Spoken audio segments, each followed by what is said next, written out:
paz do Senhor Jesus, meu nome é Márcio José Pinheiro e no estudo de hoje teceremos algumas palavras sobre profecia, apesar de que falar sobre profecia atualmente seja um tema um pouco abordado, pois acredita-se que a profecia seja aceita em praticamente todos os níveis religiosos.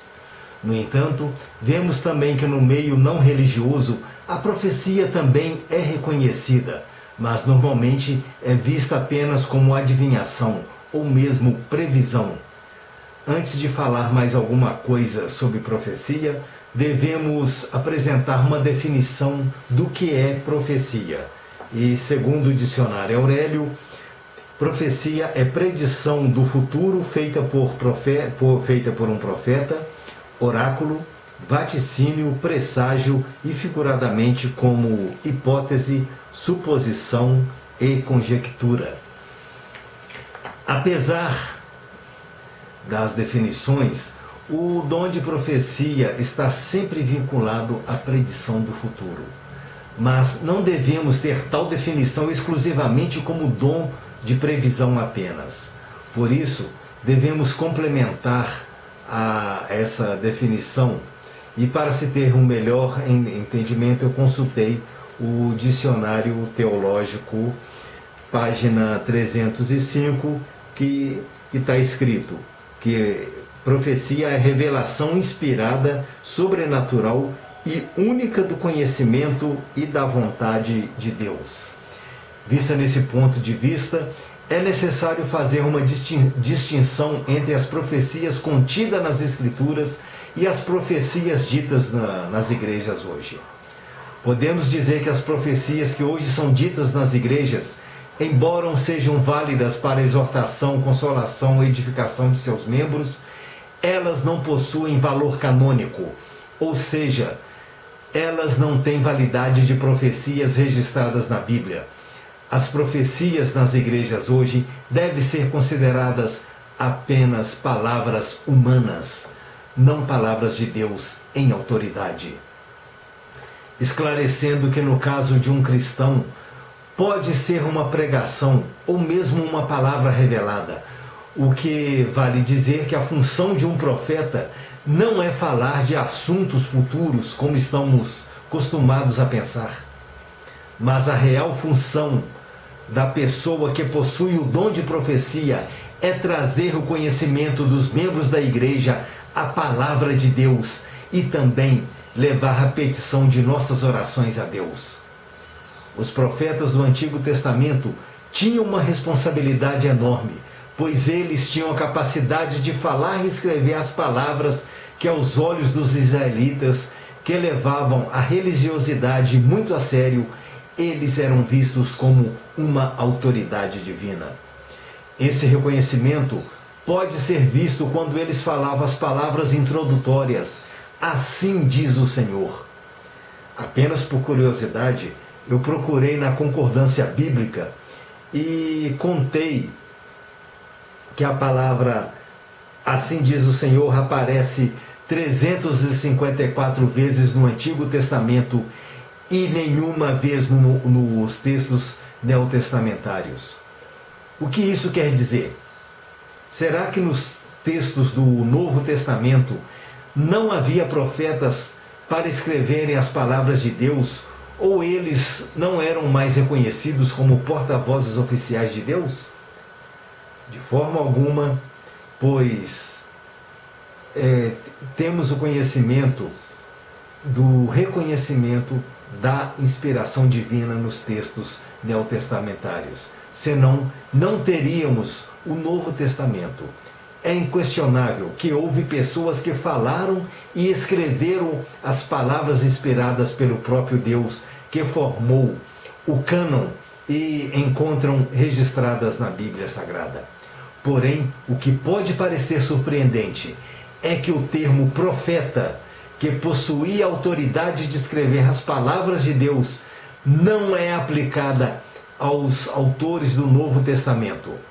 Vemos nesses escritos que Jesus, ao invés de chamar essas pessoas de profeta, deu-lhes um novo nome: apóstolos. Agora são os apóstolos e não os profetas que possuem autoridade para escrever as palavras das Escrituras do Novo Testamento, que foram reconhecidas como inspiração divina.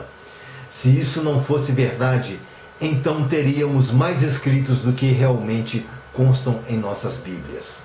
E é bom dizer que nos tempos do Antigo Testamento, se você não cresce nas palavras ditas pelos profetas, ou mesmo desobedecesse a elas, isso era o mesmo que não crer no próprio Deus ou desobedecer a própria palavra e vontade de Deus. Porém, não devemos nos esquecer de que o contrário também tinha as suas implicações. Ou seja, se alguém se passasse por um profeta de Deus, anunciasse sua palavra e fosse descoberto que na realidade não falara que Deus não tinha falado aquelas palavras, a punição seria a morte, conforme podemos ver em Deuteronômio 18 e também em Deuteronômio capítulo 13, versículo de 1 a 5. Será que a palavra profeta nos tempos de Jesus tinha a mesma conotação que tinha nos tempos do Antigo Testamento? Se a resposta for sim, então por que será que Jesus usou outra palavra para designar quem tinha tal revestimento?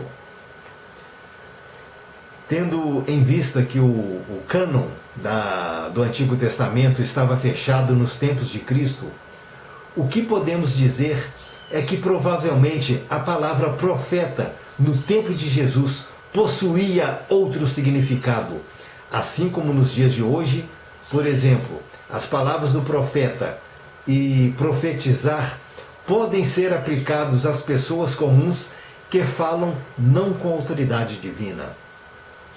Isso quer dizer que a palavra profeta nos tempos de Cristo não possuía o sentido de ser aquele que fala as palavras do próprio Deus, como era considerado no Antigo Testamento.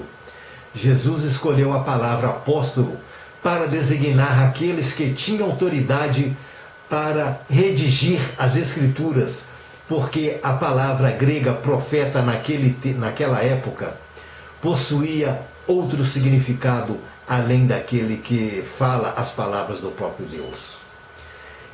Isso pode ser visto em Tito, capítulo 1, versículo 2, que usa a palavra profeta mostrando isso. Quando o apóstolo Paulo cita o profeta pagão Epimênides, escrevendo que os cretenses são sempre mentirosos, bestas ruins, ventre preguiçosos. Outro exemplo disso é quando os soldados que zombavam de Jesus também usaram a palavra profetizar nesse sentido, dizendo: profetiza-nos quem tem te batido. Isso está em Lucas, capítulo 22, versículo 64. Argumenta-se ainda que muitos escritos extras bíblicos, ou seja, escritos que não estão na Bíblia, usam a palavra profeta sem implicar autoridade divina nas palavras do chamado profeta.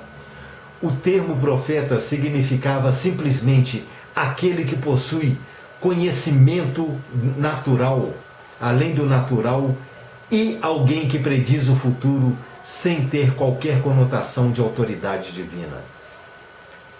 Com isso em mente, podemos dizer que Jesus empregou o termo apóstolo a seus discípulos para diferenciar e demonstrar a autoridade da qual eles seriam revestidos, pois ele não queria que alguém pudesse pensar ou mesmo rotular seus discípulos apenas com o título de adivinhadores. A palavra profeta era quase exclusiva de uma pessoa que tem a capacidade de predizer o futuro e não implicava qualquer autoridade divina. Temos nas Escrituras indícios de que os profetas na época do Novo Testamento não falavam com autoridade equivalente à palavra de Deus. Em Atos dos Apóstolos, capítulo 21, versículo 4, o apóstolo Paulo foi recomendado a não ir a Jerusalém. Pelo que sabemos desse apóstolo, podemos afirmar que ele jamais desobedeceria a palavra de Deus dita pelo próprio Deus, ou mesmo se essas palavras tivessem autoridade equivalente à das Escrituras.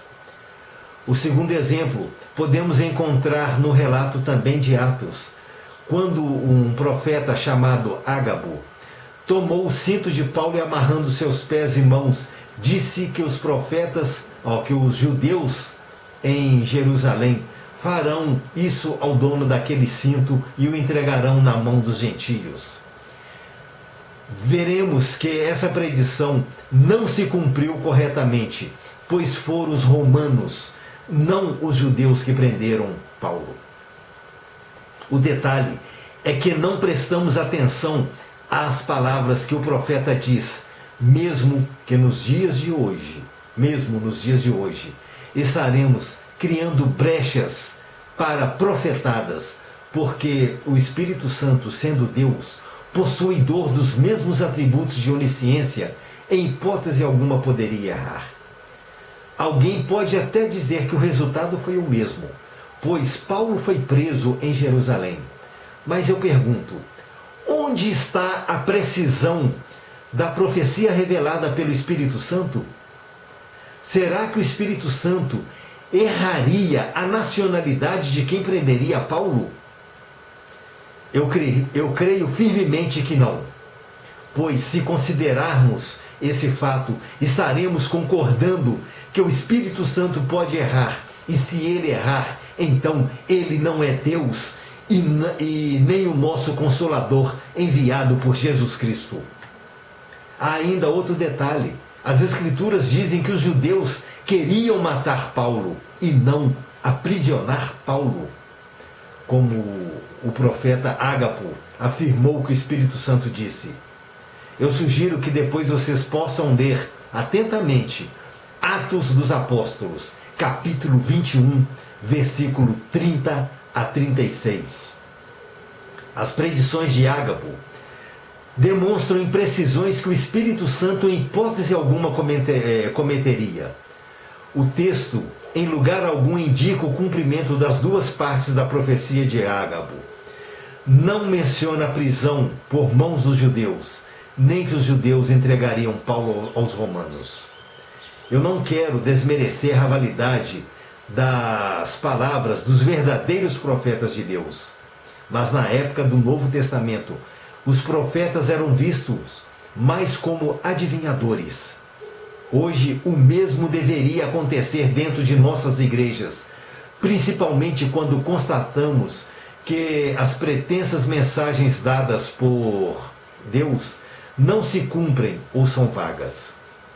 A isso eu chamo de profetada, visagem e revelamento, pois esses pseudo-profetas, para não dizer charlatões, acabam denegrindo a verdadeira profecia, visão e revelação dada por Deus.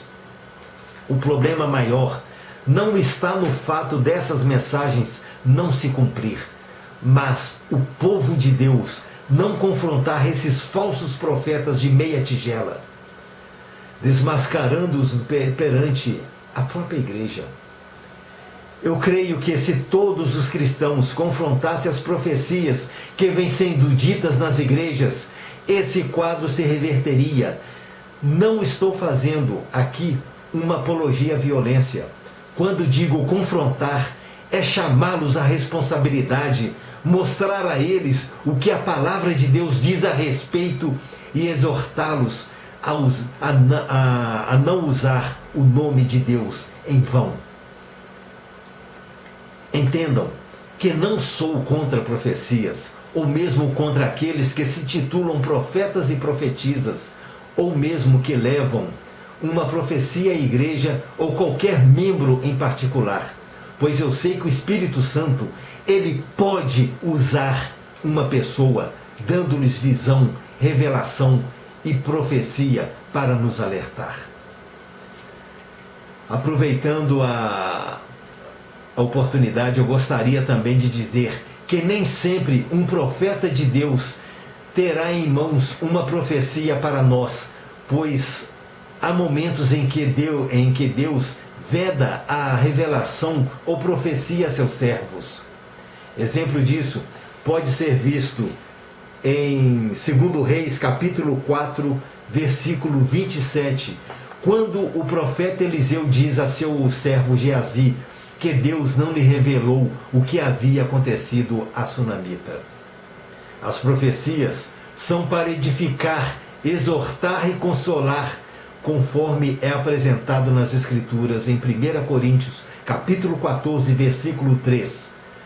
Diz que quem profetiza fala aos homens para edificação, exortação e consolação, e não apenas adivinhação, exaltação a alguém ou de si próprio, como às vezes temos visto nos dias de hoje. Esse assunto é tão sério que encontramos exortações sobre isso nas Escrituras. Leiam depois Mateus capítulo 7, versículo 15, que nos ensina a cautelar com os falsos profetas que se vestem de ovelhas. Mateus 24, 11, que fala do surgimento de muitos falsos profetas que enganarão a muitos. Ou mesmo Mateus 24, 24, que fala dos falsos profetas e falsos cristãos que farão grandes sinais e prodígios. Ou mesmo 2 Pedro capítulo 2, versículo 1.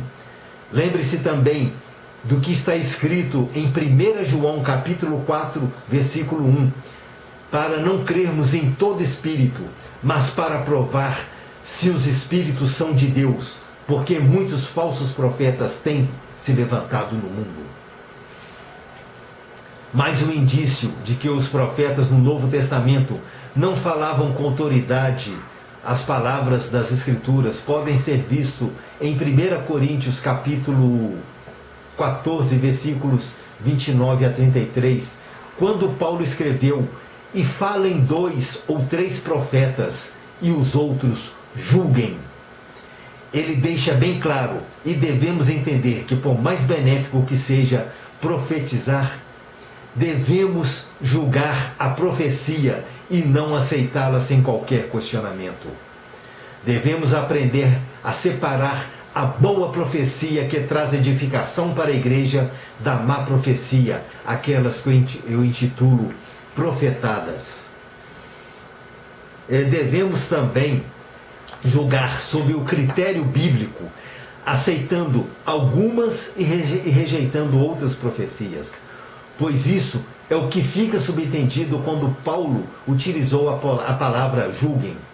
Vemos ainda que em 1 Coríntios 14, versículos 30 e 31, Paulo ensina que um profeta pode interromper o outro. Isso é bem evidente de que devemos enfatizar que se os profetas estivessem falando as palavras do próprio Deus, iguais em valor às Escrituras, por que seria permitido interromper sem lhes permitir completar a mensagem? Mas é o que a palavra de Deus nos ensina através dos escritos de Paulo, e não há o que contestar. Se uma profecia ela pode ser interrompida com outra e deve ser julgada e não aceita sem qualquer tipo de questionamento, então como poderemos falar de autoridade da profecia hoje? Na dispensação, o dom profético tem como função edificar, consolar, exortar o povo de Deus, como eu já disse, e nunca mudar artigo de fé, alterar doutrinas ou trazer novas revelações. É óbvio que sem a palavra de Deus não haveria revelação, pois naqueles dias a igreja primitiva não possuía a Bíblia como a que temos hoje, e por esse motivo o Espírito Santo concedia o dom de profecia a alguns membros da igreja em grande poder.